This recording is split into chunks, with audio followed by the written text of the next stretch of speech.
Step 1, fill a big ass tub full of cold water. Step 2, add lots of ice. I look forward to the day when I have a sponsorship from a cold tub and I don't have to buy multiple bags of ice.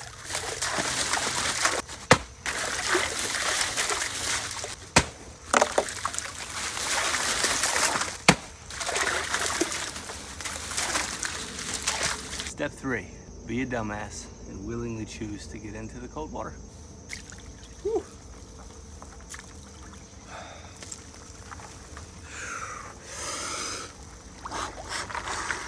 Step 4 is just breathe. Woo. Do your best to slowly extend the exhale. First 20 seconds are never that bad, maybe a little shocking, but man, between 30 seconds and 2 minutes, that's when we're putting in the work. Your nervous system is going to want to tighten, tense up, go into a sympathetic state. We're trying to assuage the nervous system, we're trying to soothe ourselves, so we're just deepening the breath, slowing down the breath cycle and extending the exhale.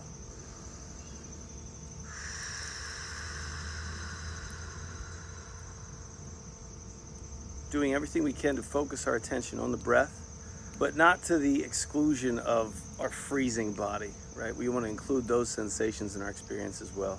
So we just sort of soften our focus, so we're noticing the breath, we're noticing the sensations of coldness, and we're just sort of settling in to the present moment. As cold as that present moment might be, we're settling in and we're practicing acceptance. A willingness to be present with what is, to be present with ourselves, just as we are, even if we're freezing our ass off.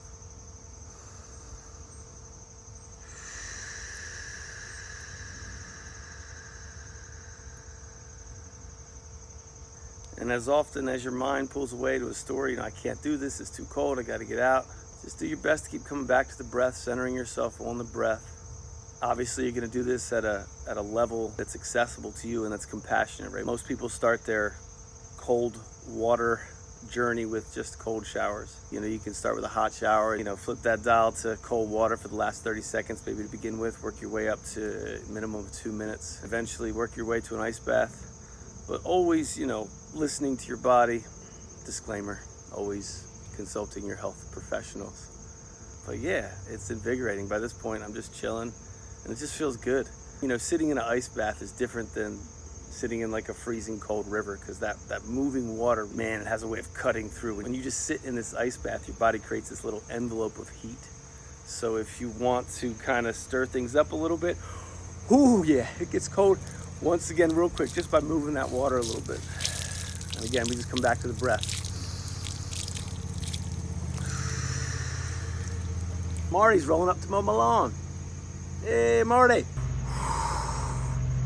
That's our easy breath, into the nose. Slow, steady exhale through the mouth, pursed lips. I think that's the most accessible way to deal with an ice bath, to deal with any kind of stress. Just slow down the breath cycle, deepen the breath, extend the exhale. Invite that calm into the nervous system. And use an easy breath anytime we're feeling anxious or nervous, man. Social situations used to do it for me. Ice baths always do it for me the first couple minutes. We practice that easy breath. We practice purposefully shifting into a parasympathetic state. Not only do we relax in the moment, but my experience has certainly been that we lower our baseline of our nervous system, our resting state of our nervous system. So I used to be wired up here, man. I was just in that sympathetic state perpetually. It was chronically there. The more I practiced, consciously expanding my comfort zone, like ice baths or public speaking engagements, that kind of thing. But even more so, the more I just practiced the breathing, meditation, my baseline of my nervous system just lowers and lowers and lowers. So my resting state is not sympathetic fight or flight. My resting state is as it should be: rest, relax, chill, at peace. So that's our ice bath. After I've been here for a little while, always got to end with a little dunkage, because man, that's where you bring the joy in, like a kid running through a sprinkler. So let's do it.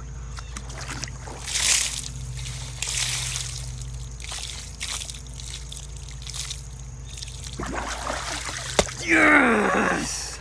Oh man, it's so good. You cannot do an ice bath, right? and not feel joyful afterwards.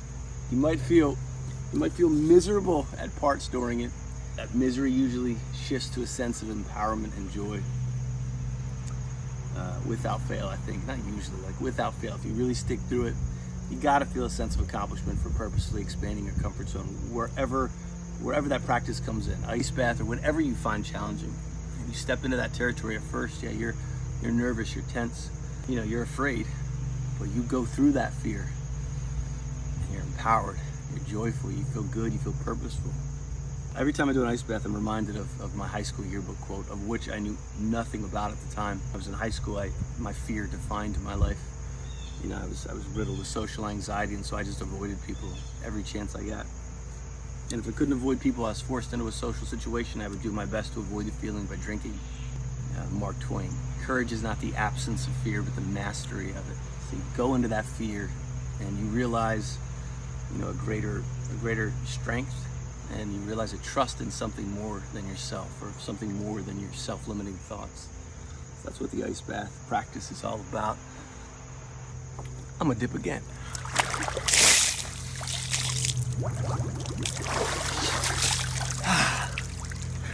So good. And afterwards, make sure you do what you gotta do to bring that body heat back up. Take a hot shower, wrap yourself in a towel. Otherwise, man, you might be shivering for a couple hours.